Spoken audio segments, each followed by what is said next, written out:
दिल्ली सल्तनत नाम सुनते ही 320 साल, 5 राजवंश और एग्जाम्स में आने वाले ढेरों सवाल दिमाग में घूमने लगते हैं, है ना? अगर ये टॉपिक आपको भी थोड़ा मुश्किल लगता है, तो चिंता मत कीजिए। अगले कुछ मिनटों में सारे ज़रूरी फैक्ट्स आपकी उंगलियों पर होंगे। तो चलिए शुरू करते हैं। हमारा रोड मैप कैसा रहेगा? हम सफ़र शुरू करेंगे एक क्विक ओवरव्यू से, फिर एक एक करके पांचों वंशों गुलाम, खिलजी, तुगलक, सैयद और लोधी के सबसे ज़रूरी पॉइंट्स देखेंगे और आखिर में सब कुछ रिवाइज करने के लिए एक ज़बरदस्त फैक्ट शीट भी होगी।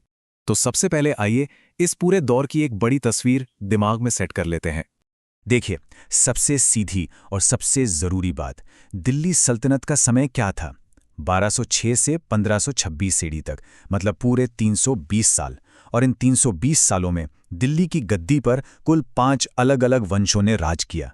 ये दो नंबर, 320 साल और 5 वंश, बस यही इस पूरे टॉपिक की फाउंडेशन है। अब यहाँ मज़ा आता है। ये टेबल तो एग्जाम के पॉइंट ऑफ व्यू से एक गोल्ड माइन है। दो बातें तो बस दिमाग में छाप लीजिए। सबसे छोटा शासन किसका था? खिलजी वंश का, सिर्फ 30 साल। और सबसे लंबा तुगलक वंश, पूरे 94 साल। ये जो सबसे छोटा और सबसे लंबा वाला सवाल है ना, ये तो अनगिनत बार पूछा जा चुका है। चलिए अब कहानी को एकदम शुरुआत से पकड़ते हैं। हमारे पहले दो खिलाड़ी, गुलाम और खिलजी वंश।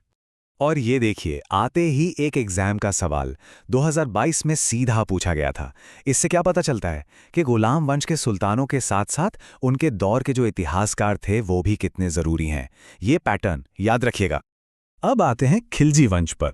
इनके बारे में बस एक फैक्ट अगर याद रखना हो तो वो यही है, सबसे छोटा शासनकाल, सिर्फ 30 साल। ये फैक्ट ना ऑप्शंस एलिमिनेट करने में जबरदस्त मदद करता है। और ये रहा 2023 का सवाल। देखिए, हर वंश का संस्थापक कौन था, ये एक एवरग्रीन क्वेश्चन होता है। खिलजी वंश की नींव रखी थी जलालुद्दीन फिरोज खिलजी ने। ये नाम याद है तो समझिए नंबर पक्के हैं। अब बात करते हैं उस वंश की जिसने दिल्ली पर सबसे लंबे समय तक हुकूमत की, यानी कि तुगलक वंश। 94 साल! सोचिए, लगभग एक पूरी सदी। ये सिर्फ एक नंबर नहीं है, ये तुगलकों के गहरे प्रभाव को दिखाता है। दिल्ली सल्तनत का सबसे लंबा और शायद सबसे ज्यादा उतार चढ़ाव वाला अध्याय भी यही था। तुगलकों में भी फिरोज शाह तुगलक एक बहुत ही इंटरेस्टिंग कैरेक्टर है। सोचकर देखिए, एक तरफ उसे सल्तनत का अकबर कहा जा रहा है और दूसरी तरफ उसी के राज को सबसे भ्रष्ट माना जाता है। यही कॉन्ट्रडिक्शंस हैं जो उसे एग्जाम के लिए एक हॉट टॉपिक बना देते हैं। और हाँ, वो 2 बार राज्य अभिषेक वाला पॉइंट भी बहुत यूनिक है। ये यूपीएससी का सवाल देखिए, ये दिखाता है कि अब पैटर्न बदल रहा है। सिर्फ लड़ाइयों और तारीखों से काम नहीं चलेगा। कल्चरल हिस्ट्री, मतलब सूफी संत, उनकी बातें, उनकी किताबें, इस तरह की डीप नॉलेज अब जरूरी हो गई है। तो तुगलकों के बाद दिल्ली की गद्दी पर आए सैयद। चलिए इस चौथे वंश पर जरा करीब से नजर डालते हैं। सैयद वंश के लिए सबसे जरूरी है इनके शासकों का क्रम। खिज्र खान, फिर उसका बेटा मुबारक शाह, फिर मोहम्मद शाह और आखिर में अलाउद्दीन आलम शाह। ये जो क्रोनोलॉजी बेस्ड क्वेश्चंस होते हैं ना, ये उनका पक्का पकाया माल है। और ये रहा सबूत जो हमने पिछली स्लाइड में देखा। 2020 में उसे उठाकर जस का तस सवाल बना दिया गया। इसीलिए मैं कह रहा था, ये क्रम याद रखना बहुत क्रिटिकल है। यहां से सीधा सवाल बनता है। और यहाँ एक बहुत बारीक पॉइंट है, इस पर गौर कीजिएगा। संस्थापक जो था खिज्र खान, उसने कभी सुल्तान का टाइटल ही नहीं लिया, लेकिन उसका बेटा मुबारक शाह, उसने न सिर्फ सुल्तान की उपाधि ली बल्कि अपने नाम के सिक्के भी जारी करवाए।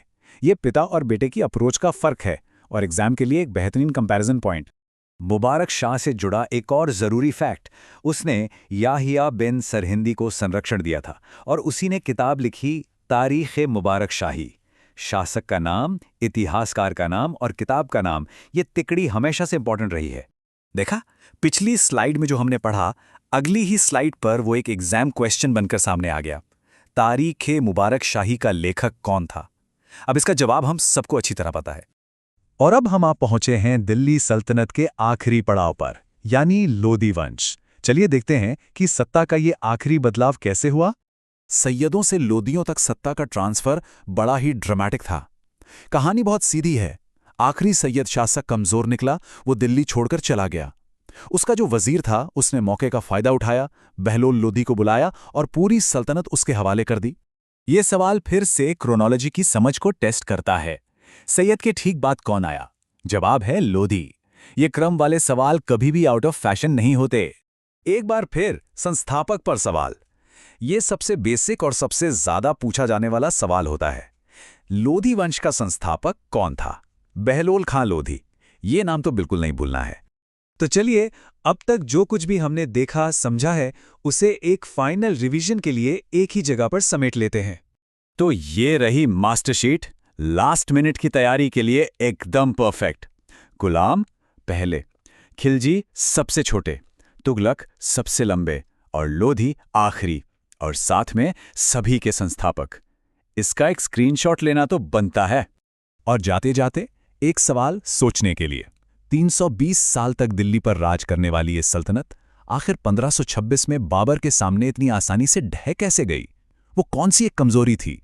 वो कौन सी एक दरार थी जिसने मुगलों के लिए हिंदुस्तान के दरवाजे हमेशा के लिए खोल दिए? इस पर सोचिएगा जरूर।